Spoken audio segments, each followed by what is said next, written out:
Gloire au Seigneur. Sifa kwa Bwana. On se tient debout pour la lecture de la parole. Tunasimama juu kwa ajili ya usomi ya neno ya Mungu.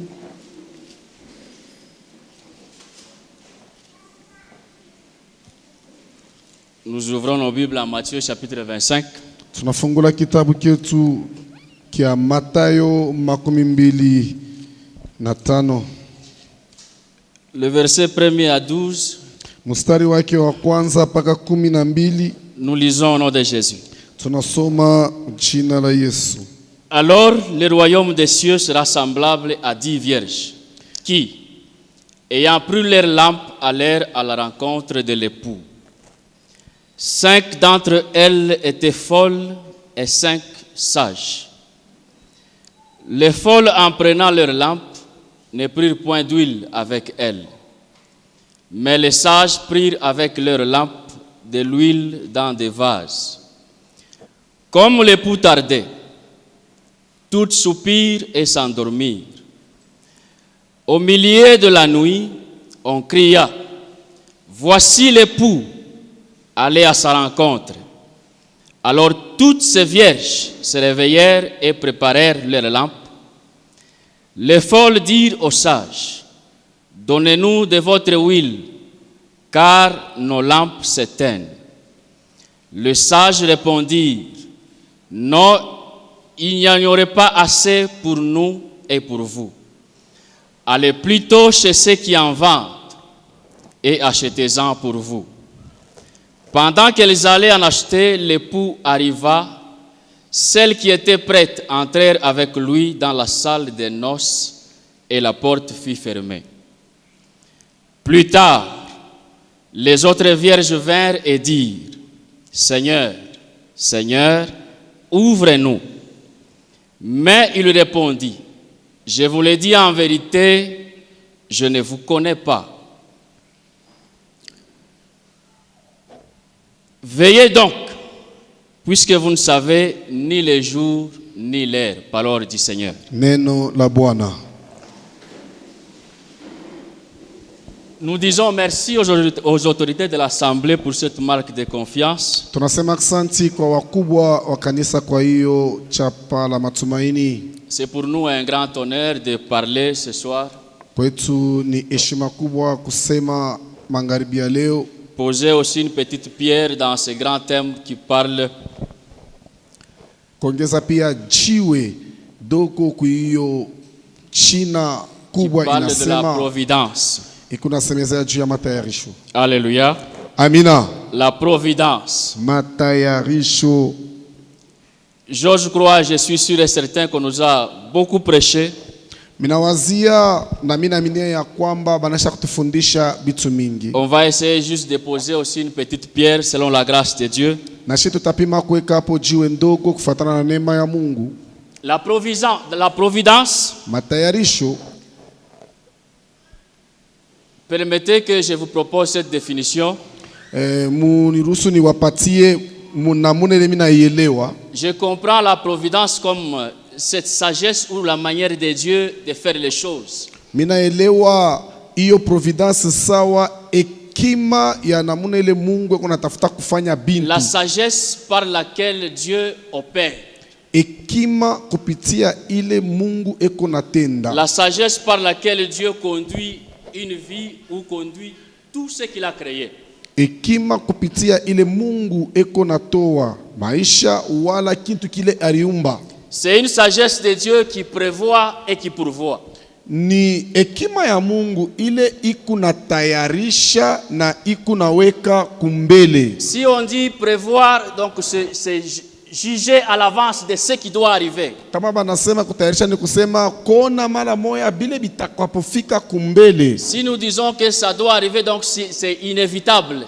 Kama tunasema kitafika ni kusema hakuna namuna tukichole. Alors juger par avance ce qui doit arriver dans la vie d'une personne ou dans le monde, C'est ce qu'on appelle la providence. Nikise kuona kumbele kile kitu kinaweza kufikia maisha ya mtu wala mudunia, njole banaita providence. L'année passée, on nous parlait de l'année de l'opportunité. Mwaka uliopita walikuwa tusemesa juu ya mwaka wa mabahati. On n'a pas eu la grâce de parler. Moi, je comprenais l'opportunité comme étant une porte qui était ouverte.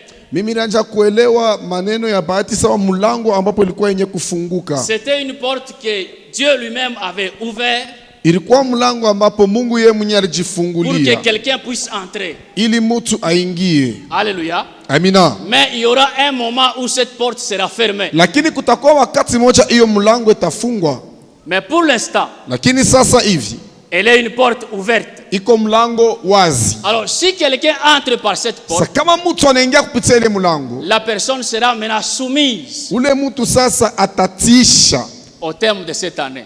ku hiyo kishina kia hiyo mwaka. Alléluia. Amina. Parce que c'est Dieu qui conduit nos vies. Maana ni Mungu ndiye anaongoza maisha Il yetu. a soumis ta vie à quelque chose qui doit arriver, qui est inévitable, que tu ne peux pas éviter. Anatisha maisha yako kwa kitu kimoja kitakapofika, kila uwezo ukachole kinaweza kufika. Rappelez-vous de ce qui est arrivé à Abraham.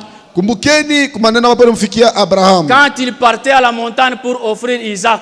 Wakati anaanza kwenda kumlima juu ya kumtoa Isaka. Lorsqu'Isaac pose la question où était l'holocauste ou le sacrifice.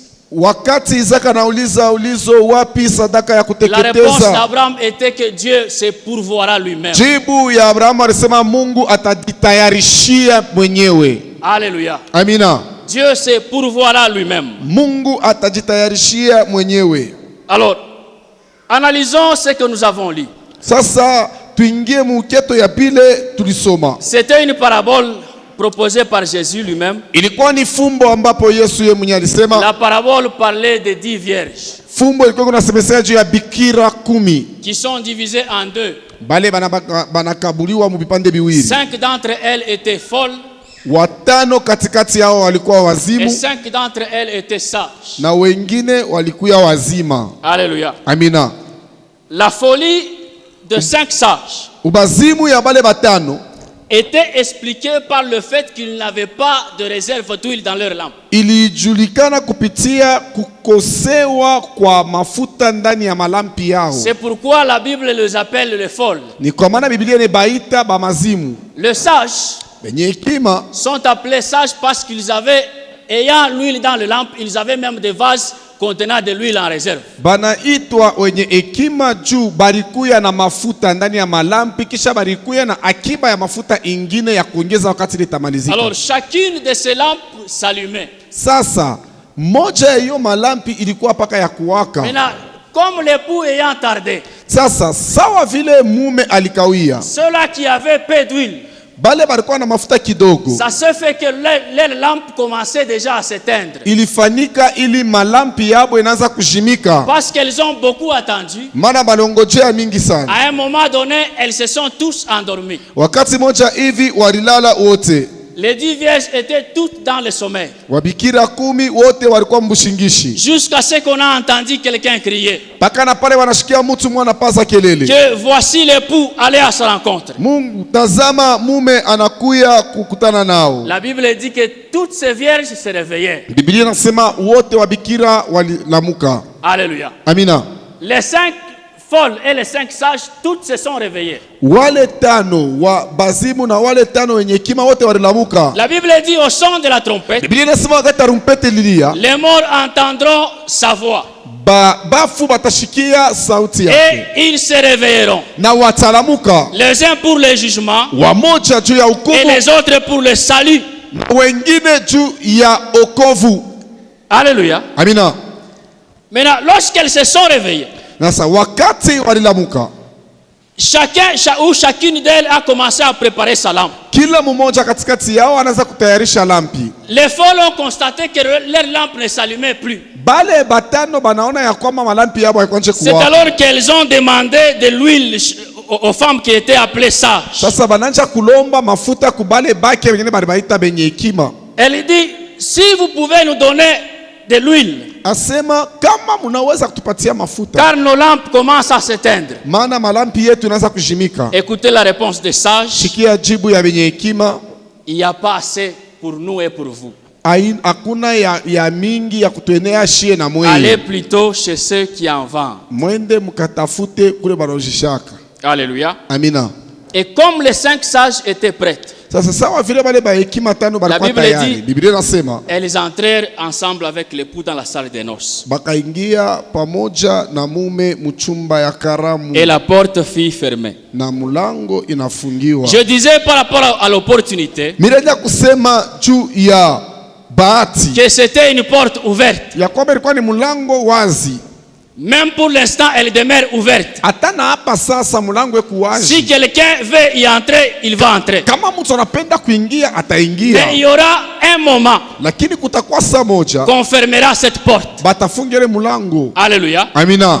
Et avant de fermer cette porte, Na mbele ya kufungele ceux qui mulango entreront dans la salle de noces, bale bataingia mchumba ce sont ya seulement karamu. les 5 vierges sages Nipaka bale babikira tano benye qui hekima auront des lampes en train de s'allumer. bataona batakuwa na malampi kuna waka. Alléluia. Amina. Alors, qu'est-ce que cette parabole nous propose comme idée ou comme Sasa enseignement? hiyo neno inatufundisha nini kama mawazo? L'église Kanisa que nous voyons ambapo tunaona est composée de ces 10 vierges. inakuwa na bale babikira 10. Les vierges folles et les vierges sages sont dans l'église. Babikira benye hekima na bale benye bazimu beko ndani ya kanisa. Alléluia. Amina.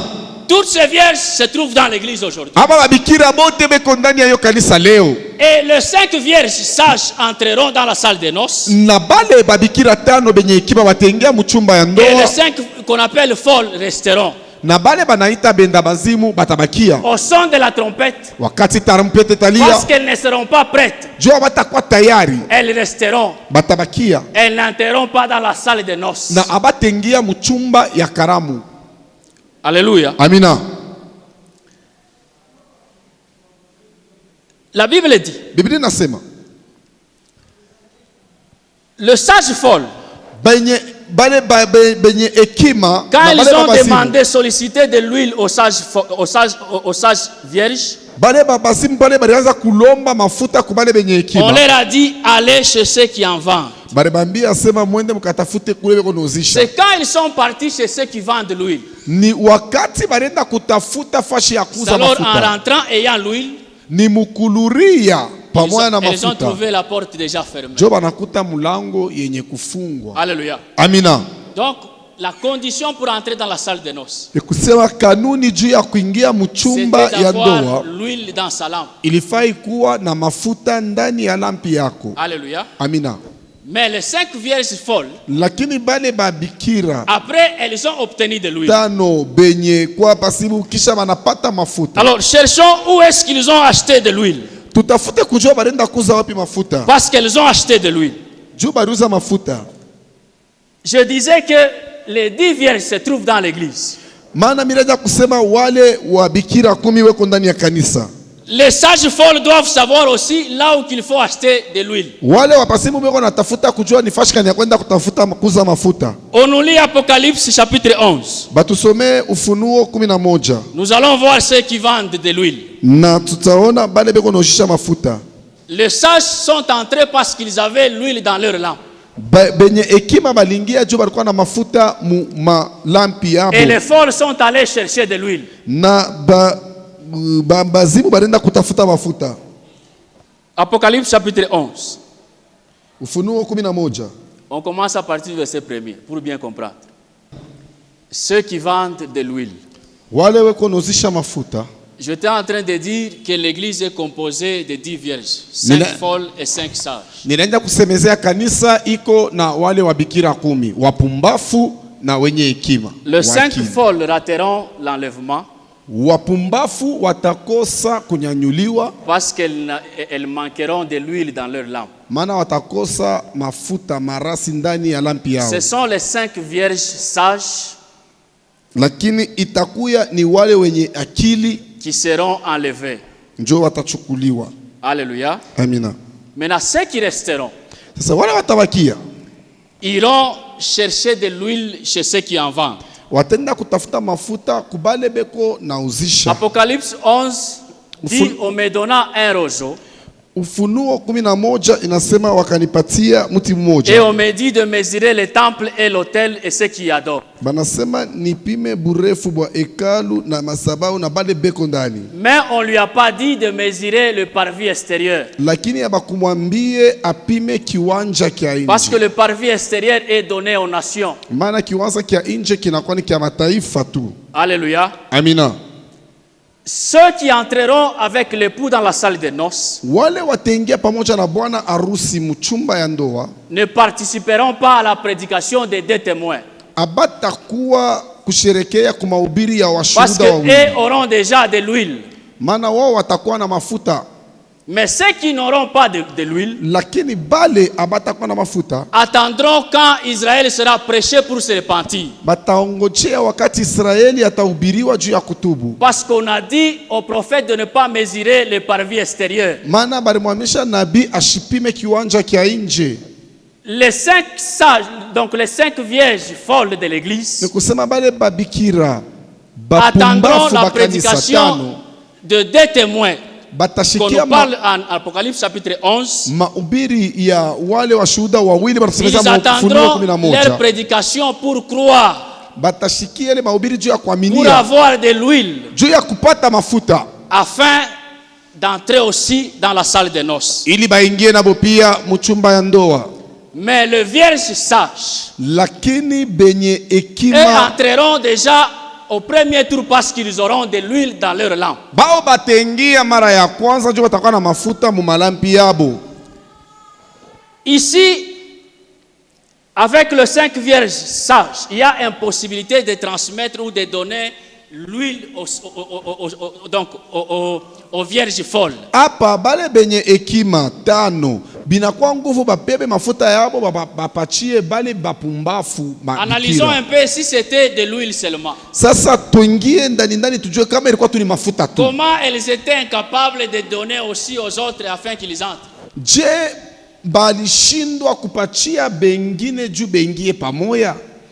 La Bible, quand elle parle de l'huile, Biblia wakati inasema juu ya mafuta elle parle du Saint-Esprit. iko nasemezea juu ya Roho Mtakatifu. Qu'on ne peut pas communiquer à une personne. Ile hatuwezi tukakabulane yo na Parce que mtu. le Saint-Esprit est reçu par la foi. Maana Roho Mtakatifu imepokelewa kupitia On ne peut imani. pas communiquer à l'autre les grâces de la foi. Hatuwezi tukaonesha yule mtu mwingine maneema ya imani.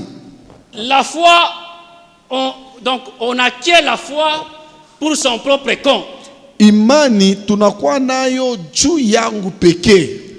On ne peut pas donner à une autre personne sa foi. Siwezi nikapachie mtu mwingine imani yangu. Dieu est la seule source de la foi. Mungu njo chemuchemu moya kule tunatosha imani. Dieu reconnaît ses enfants qu'en Jésus-Christ. Mungu anatambuaka batoto yake paka ndani ya Yesu Kristo. Alléluia. Amina. Rappelez-vous de Corneille. Kumbukeni Cornelio. Il était en train d'accomplir les bonnes œuvres. Alikuya eko nafanya matendo mema. Mais il manquait la foi en Jésus. Lakini alikosa imani ndani ya Pierre Yesu. ne pouvait pas lui communiquer les grâces de la foi. Petro angeweza kumtumikizia manema Il ya fallait imani. seulement lui proposer à acheter de l'huile. Ilimufai paka kumwambia auze mafuta. Il fallait seulement qu'il achète de l'huile Ilifai paka auze mafuta pour qu'il entre aussi dans la salle de noces. juu aingie na ye mchumba cha ndoa. Alléluia. Amina. Un jour, Pierre dit, Siku moja Petro il dit anasema, à Jésus, il fait une demande. anasema anamlomba Yesu, Seigneur, augmente-nous la foi. Bwana utuongezee imani. Même si on a une grande foi, Hata kama tuko na imani on ne mkubwa, peut pas donner notre foi à une personne. À une biko autre. nguvu nikabule kipande ya imani kwa mwingine. On acquiert ou on possède la foi en s'approchant de Christ. Tunakuya na imani vetu kunaichunga ni juu tuko karibu na L'église Kristo. aujourd'hui est composée de gens qui se disent des croyants, des enfants de Dieu. Kanisa leo iko na batu wale beko na jita sa waaminifu kuaminia Mais sont Bwana, les enfants de Dieu lakini bale banaitwa wana wa Mungu seulement ceux qui sont en Jésus, ni paka bale beko ndani ya ceux Yesu, qui ont reçu Jésus comme leur Seigneur et Sauveur. bale balimupokea Yesu kama Bwana na Mwokozi yao. C'est en Jésus que Dieu le reconnaisse comme étant le Fils. Ni ndani ya Yesu mule Mungu anabatambua sawa wana. Maintenant, ceux qui sont en dehors de Jésus Sasa bale beko nje ya Yesu seront comme les 5 vierges folles batakuwa sawa wale babikira tano qui wapumbafu rateront l'enlèvement. bale batakosa kunyanyuliwa. Et parce qu'ils rateront l'enlèvement, Na juu batakosa unyanyuliwa, ils attendront à acheter de l'huile aux deux prédicateurs. batachunga bauze mafuta kwa wale wahubiri wawili. La Bible nous explique dans l'identité des deux prédicateurs dans Apocalypse chapitre 11. Biblia inatujulisha, inatuonesha mzuri aina ya bale bahubiri bawili ba La Bible dit que ces deux prédicateurs, Biblia inasema bale bahubiri ils bawili ont le pouvoir de changer l'eau en sang. beko na mamlaka ya kugeuza maji Ils ont même mudamu. le pouvoir de fermer les cieux. Beko na mamlaka ya kufunga hata mbingu. Et en parcourant la Bible, Na mkusoma Biblia nous voyons qu'il y a deux personnes qui avaient ce pouvoir. tunaona ya kwamba kulikuwa ni watu wawili walikuwa na hiyo C'est mamlaka. Élie qui avait le pouvoir de fermer les cieux pour qu'il n'y ait plus la pluie. Ni Elia ndio alikuwa na mamlaka ya kufunga Et mbingu c'est jumbo seulement Moïse qui lisinyeshe. avait le pouvoir de changer de l'eau en sang. Na ilikuwa ni Musa ndio aliweza kugeuza maji kuya damu. Donc au dernier jour, Masiku ya mwisho après l'enlèvement kisha kunyanyuliwa, de 5 vierges sages, bale babikira tano banye akili, les 5 folles bale ba pumbafu attendront la prédication de Moïse et d'Élie, batachunga mahubiri ya Musa na Elia, qui viendront prêcher maintenant Israël pour que Israël soit sauvé. batakuwa kumhubiri Israeli juu Israeli aokolewe. Parce que la Bible atteste que tout Israël sera sauvé. Maana Biblia inashuhudia kusema Israeli yote itaokolewa, Malgré que Dieu les a enfermés dans la désobéissance. ingawa Mungu aliwachilia paka muroho Mais ils mgumu, seront tous sauvés. lakini bataokolewa Parce qu'ils croiront la prédication de Moïse et d'Élie. juu bataminia mahubiri ya Musa na Elia. La Bible les appelle les deux oliviers. Biblia inaita miti mbili ya Et mizeituni. quand on parle de l'olivier, on veut parler de ce qui produit l'huile. Bana kama wanasema juu ya miti ya mizeituni wanafia kusema mti ile inatoshaka mafuta. Donc tout prédicateur est un vendeur d'huile. Ni kusema mhubiri wote ni ule kunaoshisha mafuta. Lorsqu'on prêche, Wakati on unatenda prêche la sana, parole de Dieu, on est en train de vendre de l'huile. tunahubiri neno ya Mungu tukunauzisha mafuta, Et ceux-là qui croient na wale wanaminia sont ceux-là qui achètent de ni l'huile. bale beko nauza hiyo mafuta. Alléluia. Amina. La Bible les appelle les deux témoins. Biblia inawaita washahidi wawili. Alléluia. Amina. Tout prédicateur est un témoin de Dieu. Mhubiri wote anakuwa mshuhuda wa Mungu. La Bible dit en Éphésiens Biblia inasema katika Efeso, que étant monté dans les hauteurs, wakati wanaanza kupanda mumauketi, il a amené les hommes. alianza kutaya bantu Il est bakwachana, parti, il a pris des hommes, il est monté avec eux. alipanda Et pamoja quand na il les a batu, fait descendre, na pale alibashusha, il les a fait descendre sous forme de dons. alibashusha sawa mazawadi, Les uns comme apôtres, wamoja sawa les autres mitume, comme évangélistes, bengine sawa wenchilisti, docteurs et ainsi de suite. na bengine banganga Donc na ce sont vingine des gens tafuata. qui ont participé au conseil de Dieu pour Ni être ses batu bale témoins. balingia mshauri ya Mungu na wa malaika yake. Celui qui prêche la parole de Dieu Ule anahubiri neno ya Mungu doit être celui qui a participé au conseil de ni Dieu. ule alingia mubaraza shauri ya Mungu, Il doit être nécessairement un appelé. anapasha kuwa kweli kweli mwenye kuitwa. C'est pourquoi Paul dit, Kwa maana Paulo anasema ne soyez pas nombreux à vouloir prêcher. musiwe bamingi kupenda kuhubiri, Parce qu'un prédicateur, c'est un témoin. maana mhubiri ni Il doit mshuhuda, participer au conseil de Dieu anapasha kuingia mushauri ya pour Mungu prêcher ce qu'il a juu vu. ya kuhubiri bila aliona. Un témoin, c'est celui qui a vu, Mshuhuda ni ule aliona, celui qui a entendu. ule alishikia. Un témoin est comme le Saint-Esprit. Mshuhuda ni ule uko na Roho Il ne Mtakatifu, pourra jamais parler de lui-même. asiweza akajisemesea yeye Il ne mwenyewe, parle que de ce qu'il a vu. eko nasema bila alishikia, Il ne parle que de Jésus. eko nasema juu ya Yesu. Alléluia. Amina, C'est un témoin. ni mshuhuda. Apocalypse les appelle aussi les chandeliers. Ufunuo anabaita tena sema nakuwa ni munara. Un chandelier, Munara c'est un porteur de lampe. inakuya ni kiviringo kile kikuna beba malampi. Le chandelier porte des lampes. Munara iko na malampi. Donc un prédicateur, c'est un porteur de la lumière. Ni kusema mhubiri ni mtu leko narweta mwangaza. C'est pourquoi David pouvait prophétiser en disant que ta parole est une lampe à mes pieds. Kwa maana Daudi aliweza kutabiri na kusema neno yako inakuwa ni lampi En kulikulu prêchant la yangu. parole, Mukubiri neno. les prédicateurs sont des lampes, ils sont des chandeliers. Bahubiri banakuya malampi banakuwa minara. Parce qu'ils portent, donc parce qu'ils prêchent la parole, ils sont en train d'apporter la lumière. Maana beko na ubiri neno beko na leta ni mwangaza. Alors les folles Sasa bapumbafu le deuxième tour batachunga mara pili pour suivre la prédication des deux témoins ensemble avec Israël. juu ya kufuata mahubiri ya wale washuhuda wawili pamoja na Israeli. Et ceux qui achèteront de l'huile, Na bale batauza ce mafuta sont ceux-là qui entreront aussi dans la salle de noces. jo bale bataingia pia mchumba ya ndoa. Je disais Milianja kusema qu'il y a cette impossibilité de donner les grâces de la foi à une autre personne qui n'a pas biko la foi. nguvu kupachia hiyo sehemu wala kipande kia imani kwa mtu mwingine, La foi, imani yako kwa mtu On mwingine. l'obtient seulement en acceptant Jésus-Christ comme Seigneur et Sauveur. Imani banaipokeaka paka wakati unamchikia Yesu kama Bwana na Mwokozi wako. Alléluia. Amina. Il y a quelque chose qui m'intéresse aussi ici.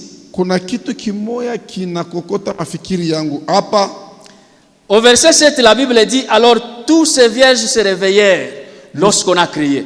Mstari wake wa 7 nasema bale bote babikira banalamuka wakati banalalamika Et préparèrent leurs lampes. na banatayarisha malampi yao. La Bible dit que toutes ont quand même préparé leurs lampes. Biblia inasema bote balikuwa besha kutayarisha malampi yao. Même les folles, Hata bapumbafu elles ont quand même préparé. balitayarisha, Mais après avoir préparé, lakini kisha elles kutayarisha ont constaté que leurs lampes ne s'allumaient pas. bariona ya kwamba malampi yao haikuwa nje kuwaka. Alléluia. Amina.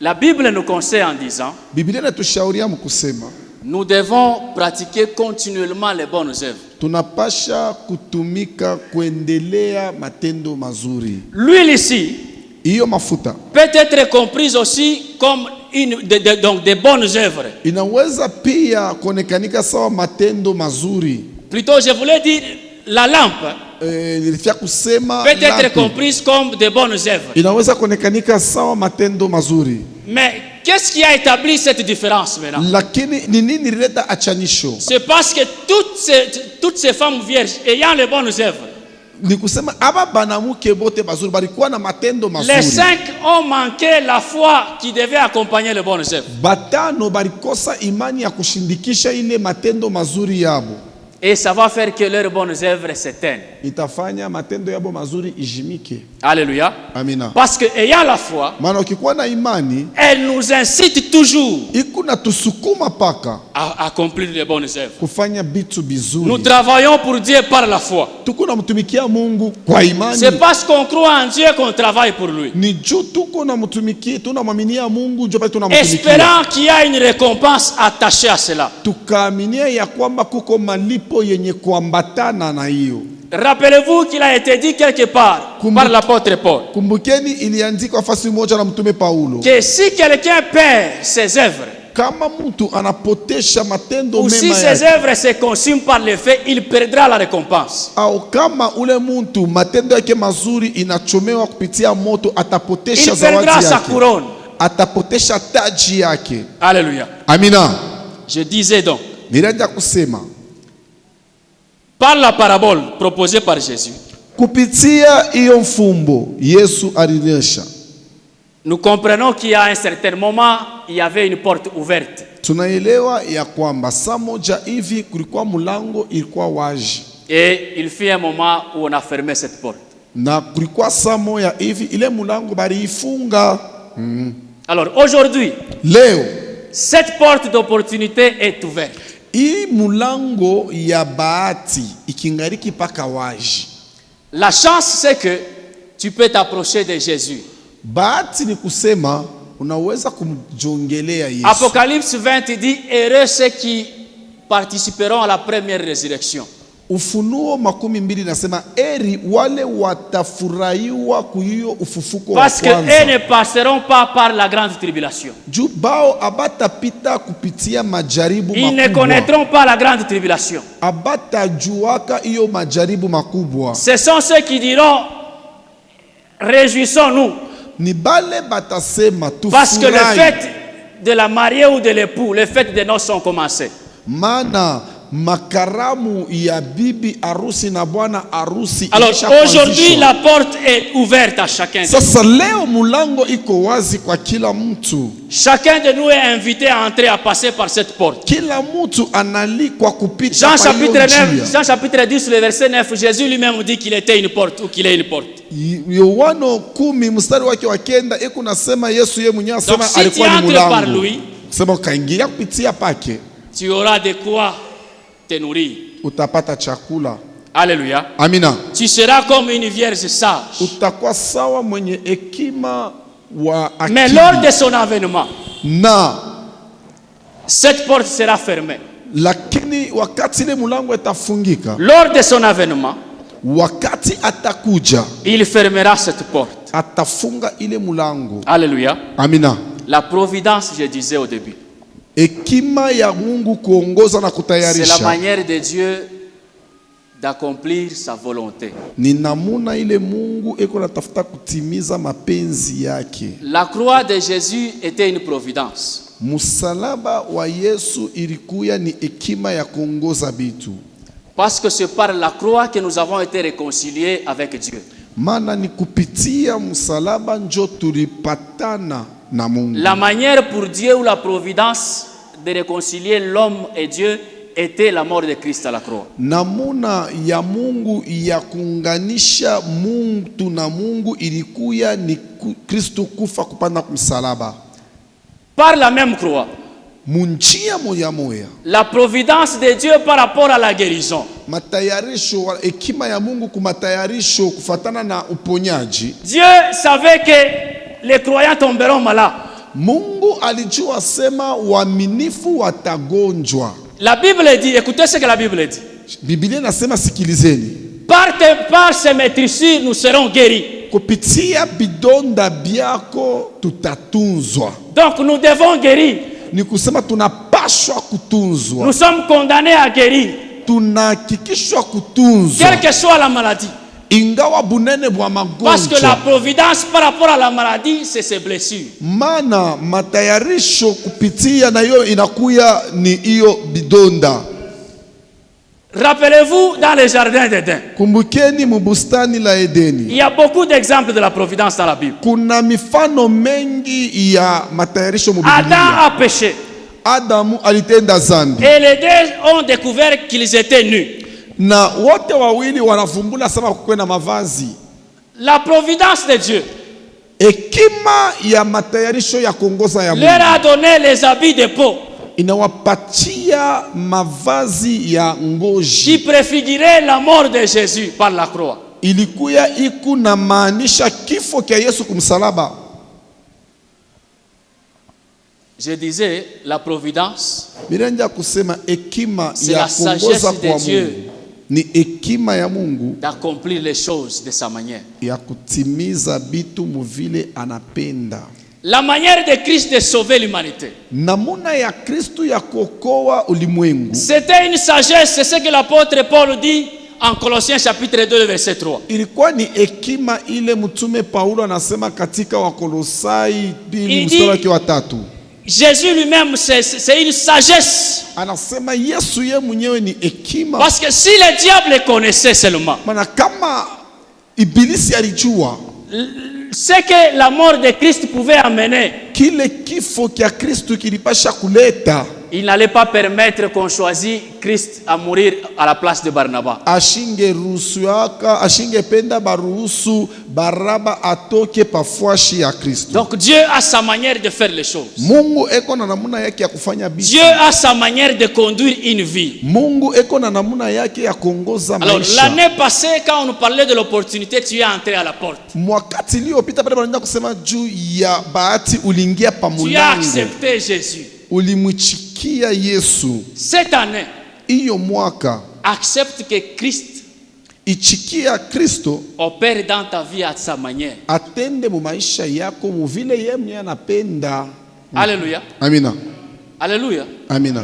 Dieu a sa manière d'opérer Mungu ana namuna yake ya qui kutenda dépasse la science. inapitia akili ya watu. Alléluia. Amina. Même si ça nous déplaît, hata kama abitupendeze. Regardez Jonas. Angalia Yona. Jonas, on l'envoie à Ninive. Yona banamutuma kuniniwa. C'était ça la providence de Dieu, il a refusé. Jo ilikuwa matayarisho ya Mungu, yari katala. On ne peut jamais contourner la providence de Dieu. Hauwezi ukachole bile Mungu esha Alors, kutayarisha. les grands poissons l'ont avalé. Sasa samaki kubwa anamumeza. Écoutez maintenant la providence de Dieu. Sasa ona matayarisho ya Mungu tena. Les habitants de Ninive ont cru facilement à la prédication de Jonas. Wakaaji wa muniniwa wanaminia Parce qu'il a haraka été vomi kumhubiriana. par le grand poisson. Juu alimtapikwa na samaki À Ninive, mkubwa. le grand poisson était l'image d'un Dieu. Profond. Muninive samaki alikuwa ni picha ya Mungu. Jonas, dans le ventre du poisson, il pouvait se plaindre.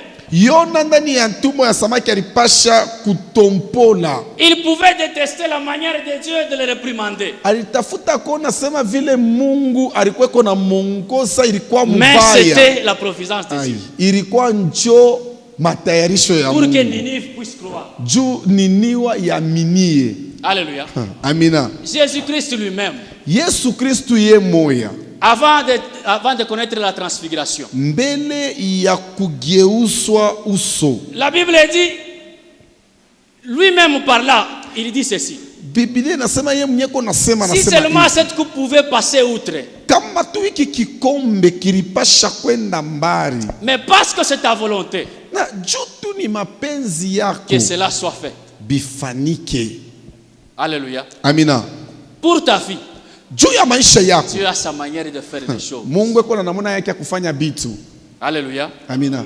Même pour que tu sois béni, Hata juu Dieu ubarikiwe. a sa manière de faire les choses pour que tu sois béni. Mungu ana namuna ya kufanya kwake bintu maisha yako juu ubarikiwe. C'est pourquoi les uns peuvent commencer dans la vallée aujourd'hui, Ni kwa maana bamoya utebona maisha yabo inaanzia connaissant chini. l'humiliation, Banaishi aya. connaissant les injures. Bateza hata kubachamula. On les regarde avec dédain. Bananza kubajibu na kubalaumu. Mais si c'est la providence de Dieu, Sasa kama ni Mungu nyosha kubitayarisha c'est vile, inévitable. hautachola C'est ile njia. incontournable. Hauwezi ukaikimbie. Alléluia.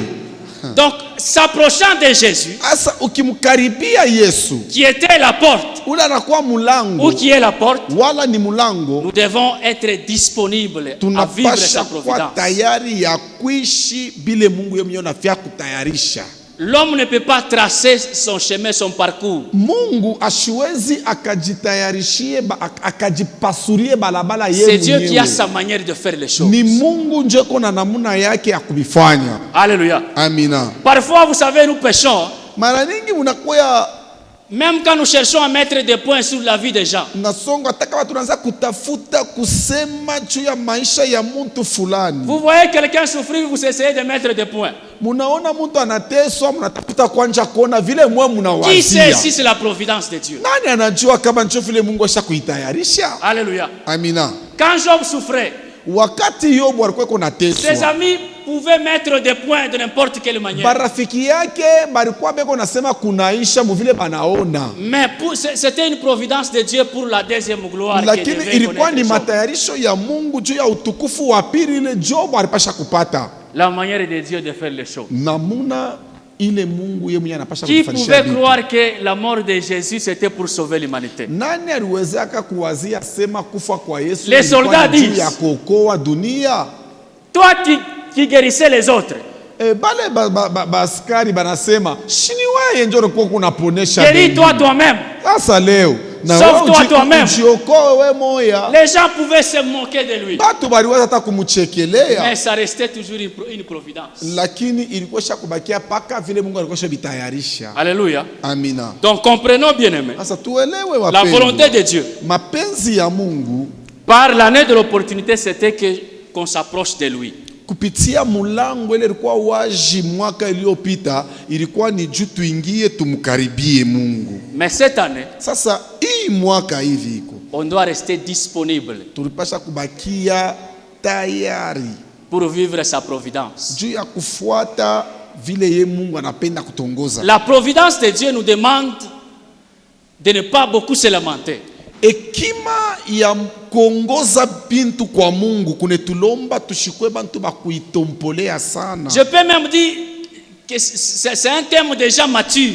Mimi naweza hata kusema hiki kishina baritufikisha mo ni kishina kya muntu lesha kukomea. C'est pour des personnes qui sont appelées à la maturité. Ni kya muntu le esha kukomala profond. Donc Dieu ne veut pas voir celui qui est soumis à sa volonté de se lamenter. Mungu ashipende kona muntu le yeye kuna mongoza anje kumutompolea. Alléluia. Amina. Un jour, je disais à quelqu'un, d'après mon constat, siku moya mimi kwa ninaonesha mtu moyo hivi kufuatana na kuona kwangu. C'est comme Anne. Na kwa saa Ana. Je disais quoi? Ninaanza kusema nini? Les gens qui sont stériles ou les femmes qui sont stériles, banamuke batasa au banaume bale abazali, généralement elles n'ont pas la nature de se plaindre. Zaidi abekalake na kutompola. Toi, tu peux même te plaindre à sa place. Wewe unaweza kwa hata unamwona unamshikilia buchungu sana Tu wewe. peux même faillir par rapport à la foi à sa place. Unaweza hata na kulekea muimani ase. Mais tu vas constater qu'elle est toujours à l'aise. Lakini wote amona tu yeye eko tu paka la providence de Dieu. Ni kusema tayarisho ya Mungu. C'est que quand elle va s'accoucher un jour, ni kusema siku ila tazala tu. Ça va donner gloire à Dieu. Italeta utukufu kwa Mungu. On va célébrer le nom de Dieu. Tutashukuru ni njina par rapport à son cas. Kufuatana na mwile mambo alijikutanisha. Aujourd'hui peut-être tu es en train de passer par des difficultés successives. Leo saa zingine huko napita mu magumu ya leo kesho na miaka. Comprends que c'est la providence de Dieu. Leo asema ni matayarisho ya Mungu. Heureusement qu'il y a une promesse. Eti kunakuya malako moja. Les projets qu'il a pour nous. Ni kusema bile bintu Mungu ashakutayarishia. Ce ne sont pas des projets de malheur. Aina bitu bia mais ce sont des projets de bonheur. Ni bia eri. Donc même si je souffre aujourd'hui, même si tu es dans le manquement aujourd'hui, ne permets pas à quelqu'un de poser un point. Tu es en train de vivre la providence de Dieu. Alléluia. Amina. Alléluia. Amina. La providence de Dieu, c'est tellement une sagesse que la science de ce monde ne peut pas comprendre.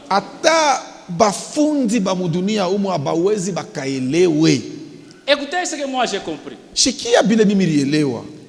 Il y a des gens, la providence de Dieu leur a permis de beaucoup étudier. Et ils sont des grands hommes. Alléluia. Amina. Ça c'est leur providence. La providence de Dieu selon leur vie. Maintenant, toi qui n'as pas étudié beaucoup, qui n'as pas eu l'opportunité de beaucoup étudier, ne te décourage pas. La providence de Dieu aussi pour toi. C'est que quand tu seras élevé demain, c'est alors qu'on connaîtra que Dieu n'élève pas seulement ceux qui sont beaucoup instruits. Donc personne n'a pas raison de se plaindre. Alléluia. Amina. Parce que tous nous sommes enfants de Dieu. À moins que tu ne sois pas fils de Dieu. Mais si tu es seulement fils de Dieu, l'identité que tu as là, avec seulement le niveau que tu as là, la providence de Dieu, quand il va éclater, tout le monde dira qu'il existe un Dieu. Alléluia. Amina. Donc ne cherche pas à être comme l'autre. Cherche seulement à connaître quelle est la providence de Dieu pour Alléluia. Amina. J'ai vu des filles mères faire le mariage. Lakini anafanya ndoa ya bei. Alléluia. Amina. Peut-être que si tu n'as pas eu un enfant avant, tu n'allais pas être sage. Alléluia. Amina. Mais aujourd'hui tu es sage. Alléluia. Ça peut vous scandaliser, mais ça peut être la providence de Dieu. Mais les gens font des calculs. Il a déjà mis au monde. Alléluia. La providence de Dieu. Ça fait de cette fille une femme ayant la maîtrise qui peut garder bien sa maison.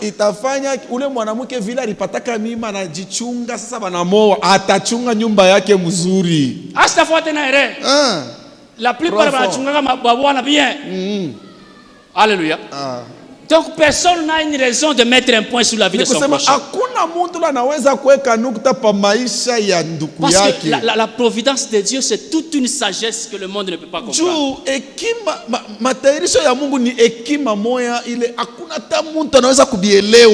Aujourd'hui, même les chrétiens qui connaissent un peu la sagesse de Dieu, ils se mettent aussi à critiquer les autres, à mettre des points.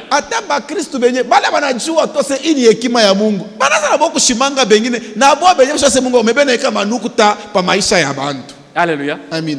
La providence de Dieu peut donner à quelqu'un les enfants seulement des fils.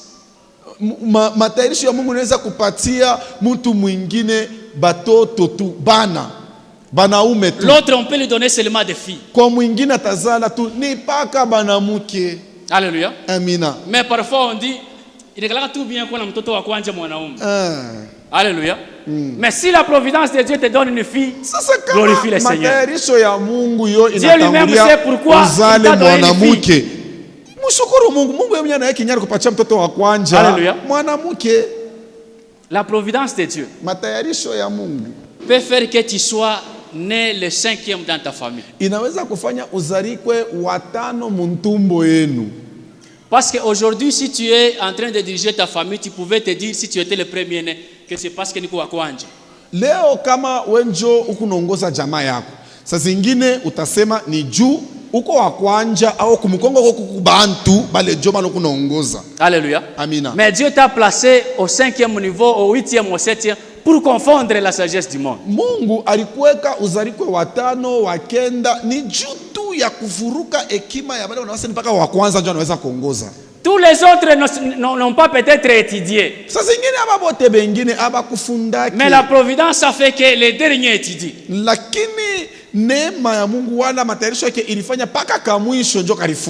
Alléluia. Amina. Samuel n'avait pas compris. Il n'avait pas compris la providence de Dieu. Quand il a vu le premier-né, il a dit certainement c'est celui-ci. Il ne savait pas que c'était David qui était oublié dans la forêt. Alléluia. Amina. Donc l'essentiel, c'est d'entrer seulement par la porte. Quel que soit le niveau ou l'identité qu'on a. Quel que soit le CV que tu as. L'essentiel, entre seulement par la porte. Et attends la providence de Dieu. Alléluia. Ne regarde pas à ton cas. Attends-toi seulement à la providence de Dieu. Ces projets sont les projets de bonheur et non pas les projets de malheur. Alléluia. Amina. Il a déjà tracé son plan par rapport à l'enlèvement au salut.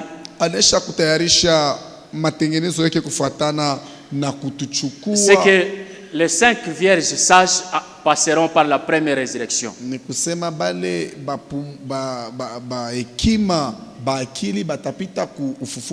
Parce qu'elles auront la foi. Et les 5 attendront au 2e tour. Mais préfèrent de passer au premier tour. Pour ne pas connaître la grande tribulation. Le temps est parti. Héritier de l'Éternel, co-héritier avec le Christ, je suis